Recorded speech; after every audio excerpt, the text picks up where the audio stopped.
Hello? Hello. Hello.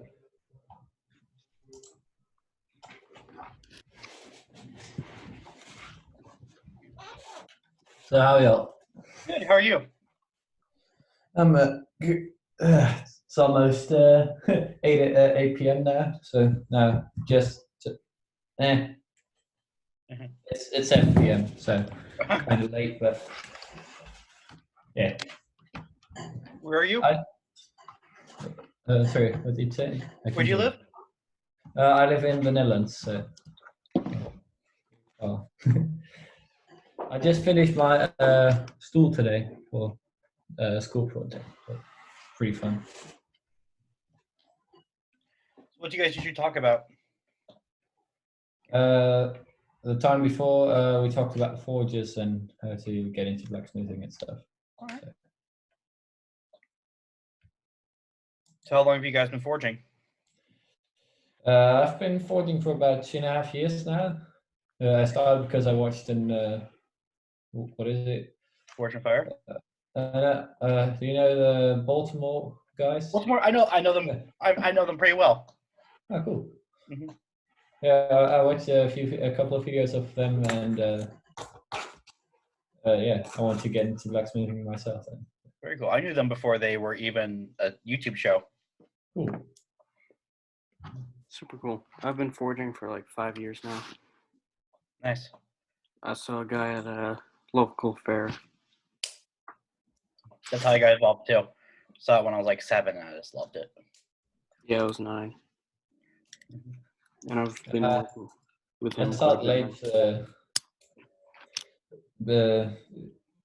Looking at you guys. I started when I was 11 or something. So I'm not that old yet. So yeah. How old are you? Sorry? How old are you? I'm almost 14 now. Oh, wow. Yeah. I started playing with it when I was 7, but I didn't take it really hardcore till about maybe 3 years ago. Cool. I always did it for fun. Then I realized, and then last June I went full time, which was That's what I want to do later. I'm planning on going to Harvard College of Arts. oh cool. That's the school I want to go to in a few years. I've already talked with Dan Moss and other people so that they could help me get into the school. Yeah, It's pretty fun. The community is really great. I don't think I would have stayed with it if it wasn't such a great community. Mhm. Yeah. Yesterday, someone came. One of my friends, who's a jeweler by trade, came by my shop because he just got a little anvil, and I gave him a bunch of tools to help him out. Gave him tips. But no, it's the people support people who are blacksmiths. I find generally support other people who are passionate about the craft. Yeah. There's some people that I know that are not so great. I've met those guys. Yeah, they're out there, but generally they're usually pretty nice. There are people who are jerks about it, and sometimes it's just because they're old crotchety people, or sometimes it's because they actually don't know what they're doing and they don't want to. People who know what actually know someone who's a hobbyist who might know something a little more, they don't like. They get very defensive. Mm-hmm. I've discovered that. No, I do a lot of craft shows and live demonstrations at places, and I always and then there's someone who just got a forged anvil. Like, I'm a blacksmith now. Like, not really. You have a forged anvil doesn't mean you're a blacksmith. What? I saw on your Instagram you had that phone call with a guy that was like, oh yeah, that kid Funk. Yeah, that was funny. I also wanted to call him back because the shows all got canceled. I was like, yeah, you can do the shows now. yeah, he just was trying to force you to stop demonstrating so he could. Yeah, so that happens occasionally. Yeah, I've never done any fairs or what you call it in English, but demonstrations. Yeah, demonstrations. The closest I've done is just being invited by a group of friends that have a museum. So. Yeah. Do you want?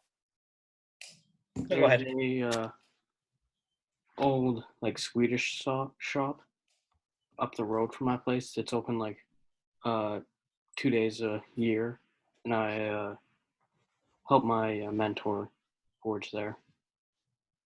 Cool. Who's your mentor? This guy Eugene. Okay. Is he a professional or just another hobbyist? Or He just went full time, but oh, yeah, cool. kind of just a hobby. Yes. Oh, nice. Yeah, it was kind of funny. Like, he's a blacksmith, and in his spare time, well, no, his job was work for a big, large like metal working shop, and in his spare time, he was a blacksmith. Yeah. I'm actually something like 4th generation of blacksmith in my family now, so Wow. pretty rare. Oh, that's super cool. Yeah. My all the stuff from my granddad and all that is still with my granddad, but yeah, I might get it soon. He said. So. Yeah, that's cool. I need to get a real shop.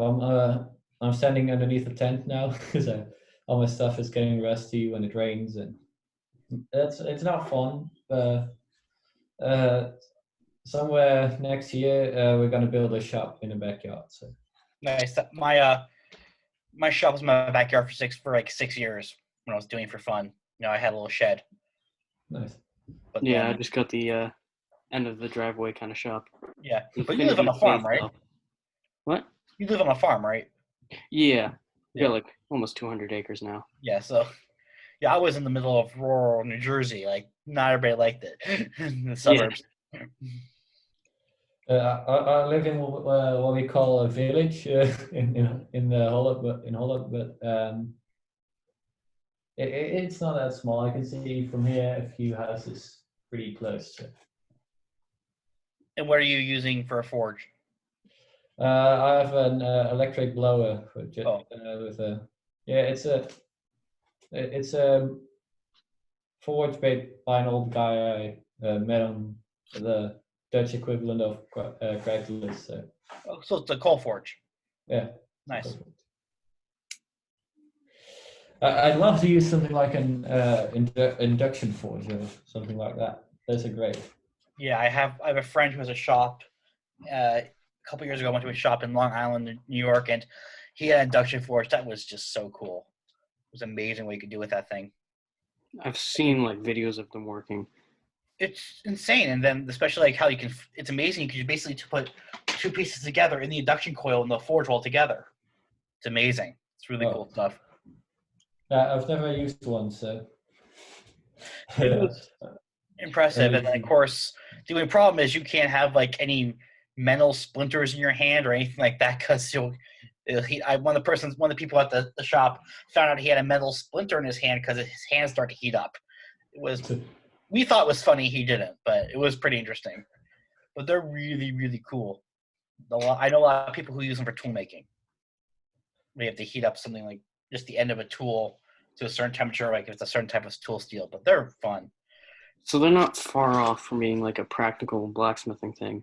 The only thing. There are people use them for forging all the time. They're great. You can, especially like if you're doing tool work or it's basically if you got to heat something up like really precisely, it's great. They're just expensive yeah, that's the thing. They're expensive, and aren't they not very like strong and sturdy?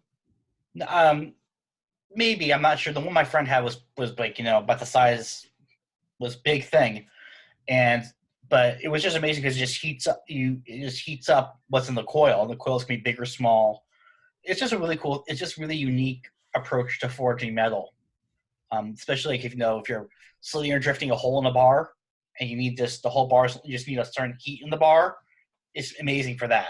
It's kind of like a torch. You just need precise heat, but it heats up in like literally a couple seconds. That's pretty cool. My coal forge airflowing on the maximum setting. It's like 20 seconds to melt it, so yeah. Coal is pretty good for it, but induction is just pretty cool. Yeah. Like I have a couple gas forges that I just never got around to setting up. They just came my way a couple times. But my shop is we have a big coal forge and just it's more fun for me. Yeah. It's just relaxing. Yeah, I like the whole old-fashioned part of it. Yeah. Well, I do blacksmithing at a historical site that's time period around 70, 76. And sometimes we used to use hardwood charcoal because that's what they've been using that time period, sort of, and that's a lot of fun to work with. It just sparks like crazy. Yeah, that's And we have a big Swedish. hand pump bellows in the ceiling. Those So are cool. yeah, so that's pretty much how the Swedish shop I was talking about is. yeah, they're it's great, but I'm there a lot for demonstrations and school programs and stuff like that. It's great, to feel like, yeah, like we're using the hand pump bellows, charcoal forge. But at the end of the day, like it's like, okay, but I gotta get some work done. I'm just gonna go use my electric blower and my forge and my power hammer, because sometimes it's a little bit. Traditional is great, but sometimes when people aren't gonna pay you to do the traditional way. Sometimes. Yeah. What power hammer do you have? I have a Nazel. Oh, I'm jealous. Yeah, it's a 2B Nazel power hammer. It was in the shop before I started taking over the shop I work in now. But no, it's a fun thing. Actually, I'm in the market. I like to get like a 50-pound Little Giant because sometimes the Nazel is just too big. Just, anything 3/8 or smaller, it just destroys. So I like to get, since I do a lot of production work for shows, I like to get like a 50-pound Little Giant just to hammer out hooks and leave stems and stuff like that. It's a really fun thing to play. It's really fun. It took me years to like even. I'm not saying I'm a master in the power hammer, but like to get to the point where I actually can work on it, which just the slightest touch of the foot pedal, it will go from forging to smashing. So it's a cool thing. But it's when my people come to my shop, it's one of my favorite things to show off. Do you know That's show off item. What? Do you know who what's his name? Andrew Alexander is? Andrew Alexander. I might. I'm horrible with names, so. His Instagram name is Blacksmithing Tools. Oh, okay. Yeah. Yeah, he does a lot of Little Giants. Yeah, I have one of the blacksmiths in my area, who's also the blacksmith one of the blacksmiths at the park I volunteer at. He says he has someone in Pennsylvania who has like 3 of them for sale. They restored, but I was saving up for one, and then the virus hit, and my income is slowly not. It's not what it was when I had all these shows coming up and keep my show working, and the virus hit. So that money went for the power hammer went to surviving. Yeah, I had a setup so I had a demonstration every other weekend because it was like an ongoing thing. Nice. But then Corona, so yeah. I mean, it might be set up at like the end of the year, but yeah.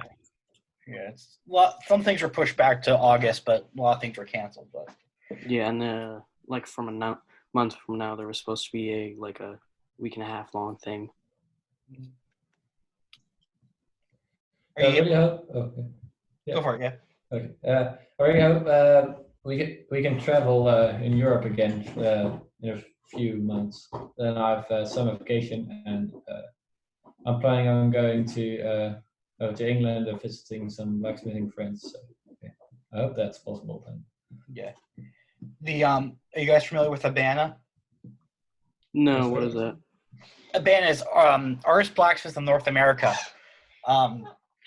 They're kind of like the guild. Every 2 years, they run. I know in America, every state has there's New Jersey Blacksmith Association. Every state has their own guild. They're all under Abana. Abana every 2 years has a big conference.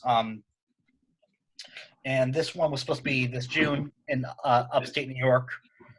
Abana has been planning it for almost 3 years now. There are going to be some amazing smiths there. I was going to help teach in the teaching tent with a blacksmith named Mark Asbury, who's a full-time blacksmith teacher. He goes to school. But he's cool. Yeah. Mark Asbury's amazing. He's an amazing smith. Mm-hmm. I took a class with him years ago, and I followed him, and I followed his books and stuff. But unfortunately, the Abana conference got canceled immediately. But I was there were going to be such. I understood that Peter Ross, who was the blacksmith at Colonial Williamsburg for 20-some years, who's also an amazing smith, they were gonna forge a leg vise. Him and the smiths from Williamsburg. I saw a video on that, I think. Yeah, so it was gonna be a really big conference, and it got canceled. And we don't know if they're gonna do it next summer, and we're waiting another 2 years to do it. But Wasn't there some sort of like conference in somewhere in New England? there's New England. There's the New England School of Metalwork and the New England Guild, New England Blacksmiths and stuff like that. They have conferences up there. I know. Yeah. I'm part of several guilds. There's one Northeast Blacksmith that they meet in New York, and we occasionally do stuff with New England Bladesmiths. But every area, at least I know in America, usually has some type of small. Some groups have a bigger presence, some have smaller presence, but it's it's all under a banner. And if you go check out the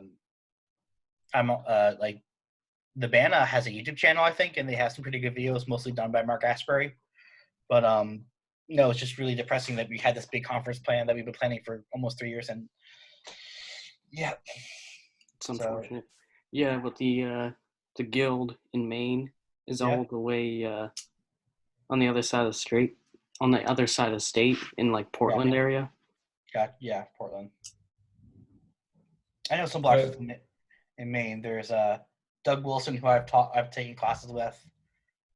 Bob Menard is up there, who's another man I've taken classes with.